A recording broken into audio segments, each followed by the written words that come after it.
Have you ever felt completely stuck? Like you're facing a problem with no solution in sight?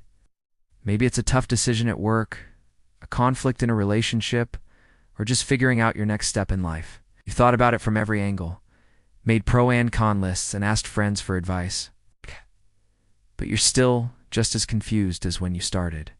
It's in these moments that we often realize our own knowledge and understanding have limits. There's a beautiful piece of wisdom in the book of Proverbs, chapter 2, verse 6. It says, "For the Lord gives wisdom. From his mouth come knowledge and understanding." This isn't just an old saying. It's a powerful truth that can change how we approach every single challenge.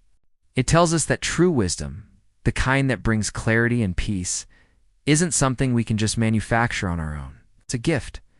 Think about it like this. Imagine you're trying to assemble a complex piece of furniture, but the instructions are missing. You can try to guess where each screw and panel goes. And you might get close, but it's going to be frustrating, and the final product will probably be wobbly. But what if the designer of the furniture was right there with you, telling you exactly what to do step by step? Suddenly, the impossible task becomes simple. That's what God offers. He is the designer of our lives, sees the whole picture when we can only see the confusing parts in front of us. The verse says that knowledge and understanding come from his mouth. This means we need to listen. We do this through prayer, through reading the Bible, and by quieting our own anxious thoughts long enough to hear that still, small voice. Let's take a real-life example. I once knew a young entrepreneur who was on the verge of bankruptcy.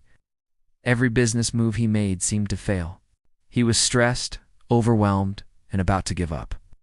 Desperate, he decided to stop trying to solve everything himself. He started spending time each morning in prayer, not asking for a miraculous bailout, but simply for wisdom.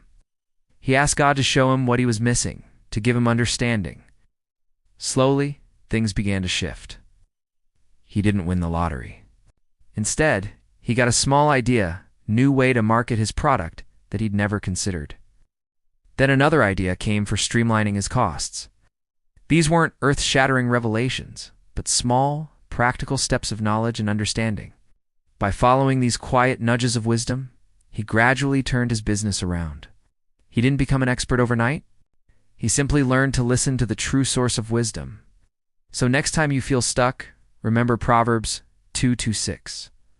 Pause the frantic searching, take a deep breath, and ask for his wisdom. He is not a distant God. He is a loving Father who delights in giving his children the gifts of knowledge and understanding. Trust that he will guide you, one step at a time.